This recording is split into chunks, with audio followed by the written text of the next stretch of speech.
अस्सलाम वालेकुम all over the world forex traders. मैं हूं Safdar forex school YouTube channel के साथ। ये मेरे स्टूडेंट्स की प्रोग्रेस है जिनकी मैं वीडियोस बना रहा हूं। तो ये गुरदास साहब हैं, इंडिया से, पंजाब से हैं, बड़े जीनियस किस्म के ट्रेडर हैं और वॉलेटिलिटी पे अभी 75 इंडेक्स पे ये भी काम कर रहे हैं। तो देखते हैं क्या पोजीशन इनकी निकलती है, ट्रेड कहाँ से ली है इन्होंने।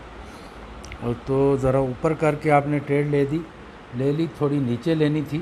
यहाँ पे प्रॉफिट तो आपको आएगा, लेकिन ट्रेड जो है आपने ऊपर ली है तो कोशिश करनी चाहिए कि ट्रेड नीचे हो तो ज़्यादा बेस्ट होता है। तो अल्हम्दुलिल्लाह हमारा मेथड कहीं पे भी काम कर रहा है, तो ये बड़ी अपॉर्चुनिटी है हमारे लिए। तो वेरी गुड गुरदास साहब, आप बेस्ट कर रहे हो और मुझे उम्मीद भी आपसे बेस्ट की थी और आपने वादा किया था। तो माशाल्लाह वेरी गुड, एक्सीलेंट।